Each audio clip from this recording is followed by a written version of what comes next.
So hi guys, welcome back to my two videos. तो इस video में दोस्तों डिस्कस करने वाले हैं यहाँ पर कुछ इंपॉर्टेंट कंपनीज को और उनसे रिलेटेड कुछ इंपॉर्टेंट अपडेट्स हैं जिसकी बात करेंगे इस वीडियो में। तो चलिए दोस्तों वीडियो की शुरुआत करते हैं। सबसे पहली कंपनी की बात करते हैं। पहली कंपनी का नाम है दोस्तों Dixon technologies India limited. But इसको डिस्कस करने से पहले दोस्तों, अगर आपने अभी तक चैनल को सब्सक्राइब नहीं किया है तो चैनल को सब्सक्राइब करके बेल आइकन को प्रेस कर लो और सेबी रजिस्टर्ड टेलीग्राम चैनल को भी ज्वाइन कर लो, जिसका लिंक आपको डिस्क्रिप्शन में देखने को मिल जाएगा। और एक डिस्क्लेमर भी है, जो भी कंपनी से रिलेटेड न्यूज़ एंड अपडेट्स हम वो कवर करेंगे वो सारी न्यूज़ एंड अपडेट्स सिर्फ और सिर्फ एजुकेशन पर्पस के लिए है, सीखने के लिए है। तो उसको किसी भी तरह का इन्वेस्टमेंट एडवाइस मत समझना, आप खुद से रिसर्च और एनालिसिस भी कर सकते हैं। तो चलिए दोस्तों वीडियो की शुरुआत करते हैं। सबसे पहले बात करते हैं डिक्सन टेक्नोलॉजीज से रिलेटेड कुछ इंपॉर्टेंट न्यूज़ एंड अपडेट्स के बारे में। दोस्तों डिक्सन टेक्नोलॉजीज की अगर हम बात करें तो ये कंपनी आज के दिन वंस अगेन काफ़ी ज़्यादा फोकस में देखने को मिली। इसके पीछे का सबसे बड़ा रीज़न क्या है? कंपनी का परफॉर्मेंस, जो कि आज के दिन भी हमें वीक देखने को मिला। अब देखो दोस्तों, परफॉर्मेंस की बात करें तो ऐसा नहीं कि डिक्सन टेक्नोलॉजी पहली बार ऐसे गिरावट हमें दिखाती हुई नजर आ रही है।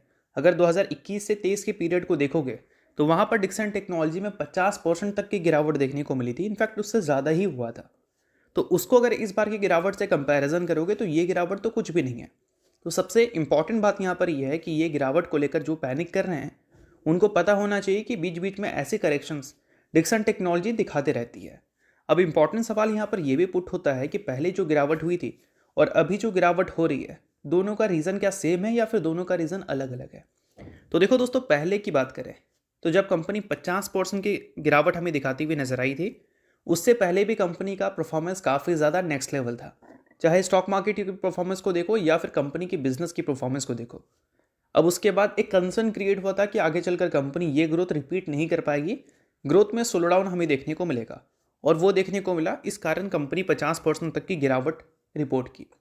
और अभी क्या है कि वंस अगेन कंपनी का रिसेंट टाइम में परफॉर्मेंस काफ़ी ज़्यादा सही रहा है। बिजनेस की बात करें या फिर स्टॉक मार्केट की, एक्सपेक्टेशंस क्या है कि आगे चलकर कंपनी के जो बिजनेस हैं वो पहले की तरह ग्रो नहीं कर पाएंगे, ग्रोथ स्लो डाउन हमें देखने को मिलेगी। और इसी कारण डिक्सन टेक्नोलॉजी में बैक टू बैक सेशन में आपको गिरावट देखने को मिल रही है। तो दोनों का रीज़न एकदम अलग नहीं है, दोनों का रीज़न ऑलमोस्ट सेम है, ठीक है। बट डिक्सन टेक्नोलॉजी से रिलेटेड एक फ्रेश रिपोर्ट भी पब्लिश हुई है, तो चलिए उस रिपोर्ट को भी समझते हैं। अब दोस्तों वीडियो में आगे बढ़ने से पहले बात कर लेते हैं एक सेबी रजिस्टर्ड टेलीग्राम चैनल के बारे में, जिसका नाम है ट्रेडर बाजी। अब ये सेबी रजिस्टर्ड रिसर्च एनालिस्ट हैं, जिनका रजिस्ट्रेशन नंबर आपको यहाँ पर देखने को मिलता है और इनको 8 साल से भी ज़्यादा का एक्सपीरियंस है ऑप्शन एंड स्विंग ट्रेडिंग में। साथ में 3000 से भी ज़्यादा लोगों को ऑलरेडी ये ट्रेन कर चुके हैं। तो इनके टेलीग्राम चैनल का जो लिंक है वो आपको डिस्क्रिप्शन में देखने को मिल जाएगा। लिंक के थ्रू जाकर जरूर इस चैनल को आप ज्वाइन कर लेना। ज्वाइन करने का सबसे बड़ा प्लस पॉइंट ये है कि काफ़ी सारी कंपनी के टेक्निकल्स को प्रॉपर एनालिसिस कर यहाँ अपडेट किया जाता है, जो कि अभी आपको यूट्यूब पे तो देखने को नहीं मिलता, जिसको आप यहाँ पर आकर ज़रूर चेकआउट कर सकते हैं। उसके अलावा दोस्तों मार्केट से रिलेटेड जो समरी होती हैं वो सारी चीज़ें आपको यहाँ पर देखने को मिलती हैं। मार्केट से रिलेटेड जो इंपॉर्टेंट न्यूज़ एंड अपडेट्स होता है वो भी आपको यहाँ पर देखने को मिलता है। साथ में सेबी रजिस्टर्ड टेलीग्राम चैनल है, तो इनके कॉल्स वगैरह भी दिखते हैं, जिसको भी चाहो तो आप चेकआउट कर सकते हो। तो लिंक डिस्क्रिप्शन में है, लिंक के थ्रू जाकर बिल्कुल फ्री ऑफ कॉस्ट आप इस टेलीग्राम चैनल को ज्वाइन कर सकते हैं। दोस्तों सबसे पहले आपको एक बात पता होना चाहिए कि डिक्सन टेक्नोलॉजी को लेकर मल्टीपल रिपोर्ट्स आपको रेगुलर बेसिस पे देखने को मिलते हैं और मैक्सिमम रिपोर्ट कंपनी से रिलेटेड कुछ खास अच्छी चीज़ें बताते नहीं हैं, ठीक है। और आज के दिन की बात करें तो जो रिपोर्ट पब्लिश हुआ है उस रिपोर्ट में यही मेंशन किया गया है कि क्या ऐसा मेन रीज़न है डिक्सन टेक्नोलॉजी में रिसेंट सेलिंग प्रेशर का। अब देखो दोस्तों, इस रिपोर्ट को पब्लिश किसने किया है? तो इस रिपोर्ट को पब्लिश किया है फिलिप कैपिटल ने। नाम आप यहाँ पर नोट कर सकते हैं। और साथ में मेंशन किया गया है कि इस गिरावट का सबसे बड़ा रीज़न ये है कि अगर हम मोटोरोला की बात करें, जो कि डिक्सन टेक्नोलॉजी के लिए एक की क्लाइंट है, उनके वॉल्यूम्स में काफ़ी शार्प फॉल हमें देखने को मिली है इस Q3 में। अब यहाँ पर डिटेल में चीज़ों को बताया गया है कि डिक्सन टेक्नोलॉजी 2025 के फाइनेंशियल ईयर में जो रेवेन्यू रिपोर्ट की थी उसका 45% कंपनी को इसी क्लाइंट से मिला था, यानी कि मोटोरोला से। और मोटोरोला के पिछले 2 क्वार्टर में जो वॉल्यूम्स हैं वो काफ़ी शार्पली हमें गिरते हुए नजर आए हैं। और साथ में ये भी बताया गया है कि मोटोरोला ने 3rd क्वार्टर में जो वॉल्यूम रिपोर्ट किया है उसको अगर पिछले साल के वॉल्यूम से कंपैरिजन करें तो वहाँ पर भी 20% की फॉल हमें देखने को मिली है।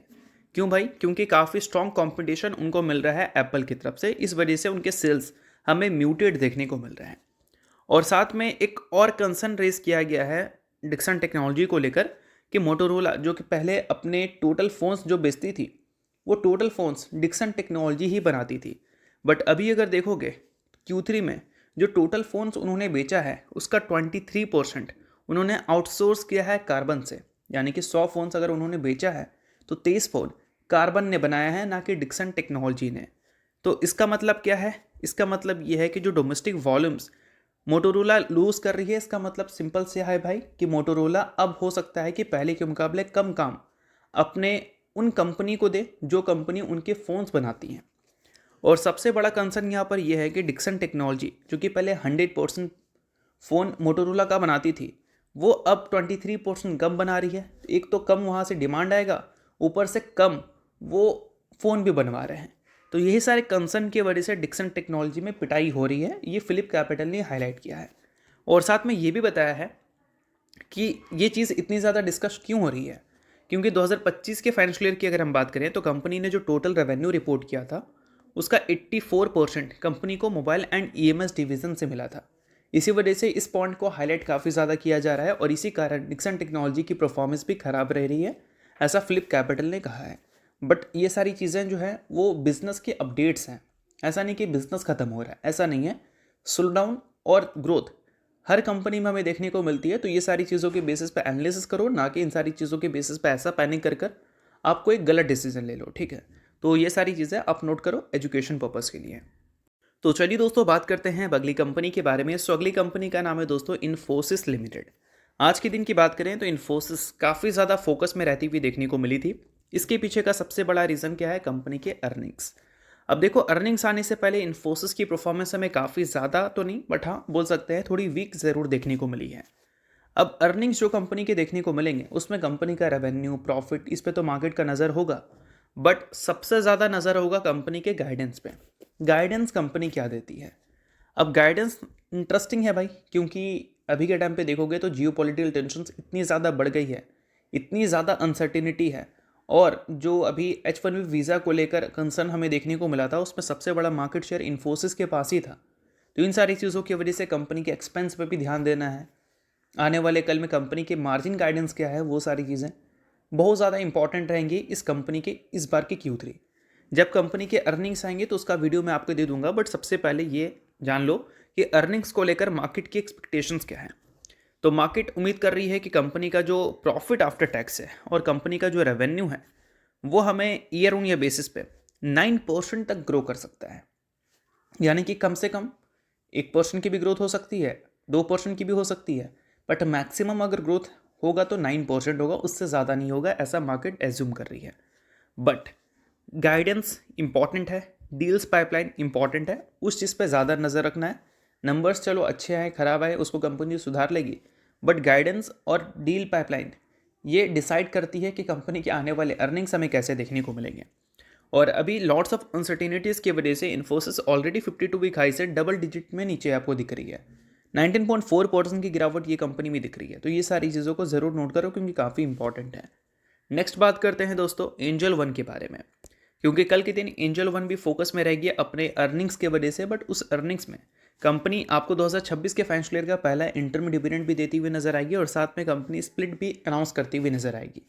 फेस वैल्यू कंपनी का 10 का है, यानी कि एक के बदले 2 इक्विटी शेयर भी मिल सकता है, स्प्लिट के तौर पर 5 भी मिल सकता है और 10 भी मिल सकता है। तो ये सारी चीज़ों को आप नोट कर सकते हो अगर आप एंजल वन के इन्वेस्टर हो तो। बाकी नेक्स्ट बात करते हैं दोस्तों बीएससी के बारे में। बट बीएससी को डिस्कस करने से पहले अगर आपने अभी तक सेबी रजिस्टर्ड टेलीग्राम चैनल को ज्वाइन नहीं किया है तो उसको जाकर आप ज्वाइन कर लो, लिंक आपको डिस्क्रिप्शन में दिख जाएगा। मार्केट जिस हिसाब से वॉलेटाइल है, ऐसे टाइम पर प्रॉपर एनालिसिस चाहिए होगी और प्रॉपर एनालिसिस आपको सेबी रजिस्टर्ड टेलीग्राम चैनल पर मिलता है। और साथ में दोस्तों इनके कॉल्स वगैरह भी दिखता है, market summary, news and updates, analysis, ये सारी चीज़ें भी आपको दिखती हैं। तो लिंक आपको डिस्क्रिप्शन में दिख जाएगा, लिंक के थ्रू जाकर बिल्कुल फ्री में आप चैनल को ज्वाइन कर सकते हैं। अब दोस्तों बात करते हैं बीएससी के बारे में। अब दोस्तों बात करें बीएससी के बारे में तो बीएससी अभी के टाइम पे देखोगे खराब मार्केट होने के बावजूद भी 52 वीक हाई से बहुत ज़्यादा नीचे नहीं है। 6.32% की गिरावट ही कंपनी में दिख रही है, जो कि एक नॉर्मल सी बात है ऐसे वॉलेटाइल मार्केट में। बट अगर हम बीएससी के सबसे बड़े कॉम्पिटिटर की बात करें जो कि एनएससी है, तो उसके Q2 के अर्निंग्स जो हमें देखने को मिले हैं उसमें कंपनी का जो नेट प्रॉफिट है वो 33% से हमें गिरता हुआ दिखा है, जो कि शॉकिंग है, बट उतना भी ज़्यादा शॉकिंग नहीं है क्योंकि वन टाइम प्रोविज़न कंपनी को पे आउट करना पड़ा था सेबी को, जो था 1297 करोड़ का। अगर ये पे आउट करना नहीं पड़ता तो कंपनी के जो नेट प्रॉफिट है वो इतने बड़े मार्जिन से मे भी गिरते हुए नज़र नहीं आते। अगर हम कंपनी के एडजस्टेड प्रॉफिट की बात करें जिसमें कंपनी का प्रोविज़न एक्सक्लूडेड है, तो उसमें Q1Q बेसिस पे कंपनी में 16% की ग्रोथ देखने को मिल रही है नेट प्रॉफिट में, जो कि एडजस्टेड नेट प्रॉफिट है। और अगर कंपनी के प्रोविज़न को हटा दें तो फिर कंपनी का net profit year on year basis पे 33% से गिरता हुआ दिखेगा आपको। बट दोस्तों अगर हम रेवेन्यू फ्रॉम ऑपरेशंस को देखें तो वो हमें 3,677 करोड़ रिपोर्ट होता हुआ दिखा है। ईयर ऑन ईयर बेसिस पर 18% की डिक्लाइन दिख रही है। एबिटा में आपको ईयर ऑन ईयर बेसिस पे 56% की डिक्लाइन दिख रही है। तो ये मैं क्यों बता रहा हूँ आपको, ये मैं इसलिए बता रहा हूँ क्योंकि BSE से ऊपर है NSE। अगर हम टर्नओवर्स में देखें तो BSE से काफ़ी बेटर टर्नओवर हमें NSE के देखने को मिलता है। बट अभी रिसेंट टाइम्स में अगर हम ग्रोथ के हिसाब से बात करें तो BSE काफ़ी बेटर ग्रोथ दिखा रही है NSE के कंपैरिजन में। क्यों भाई? क्योंकि BSE थोड़ा सा सिक्योरिटी सर्विसेज वाले सेगमेंट में एक प्लस पॉइंट ले रखी थी, और वो प्लस पॉइंट था एक्सपायरी डे। एक्सपायरी हमें BSE की पहले देखने को मिलती थी NSE के कंपैरिजन में, इस वजह से एक बड़े चंक ऑफ रेवेन्यू BSE के पास जा रहा था। और अभी जो एक्सपायरी वापस से शिफ्ट हुई है NSE के फेवर में, इससे एक्सपेक्टेशन था कि BSE के मार्केट शेयर गिरेंगे 2027 के फाइनेंशियल ईयर में और कंपनी का रेवेन्यू एंड प्रॉफिट भी गिरेगा। बट Q3 में इसका कोई इम्पैक्ट हमें देखने को मिले, इसकी पॉसिबिलिटीज़ काफ़ी ज़्यादा कम लगती है, क्योंकि अभी हमने रिसेंटली इक्विटी डेरिवेटिव के टर्नओवर जो देखे हैं BSE के, उसको देखकर तो क्लियर लग रहा है भाई कि इस बार जो कंपनी अर्निंग्स रिपोर्ट करेगी उसमें ईयर ऑन ईयर बेसिस पे हो सकता है कि आपको डबल डिजिट छोड़ो ट्रिपल डिजिट में रेवेन्यू ग्रोथ देखने को मिल सकती है। ये इसलिए बता रहा हूँ क्योंकि ईयर ऑन ईयर बेसिस पे इक्विटी टर्नओवर हमें डबल से भी ज़्यादा होते हुए दिखे हैं BSE के, इस वजह से। बाकी ये सारी चीज़ों को आप नोट कर सकते हो, जब अर्निंग्स कंपनी के आएंगे तब तो डिस्कस करेंगे ही है, बट अभी जो इंपॉर्टेंट है वो मैंने आपको समझाया है। तो होप करता हूँ ये वीडियो आपको अच्छा लगा होगा। लाइक कीजिए, पहली बार सब्सक्राइब कीजिए। वीडियो के लिए बहुत बहुत शुक्रिया।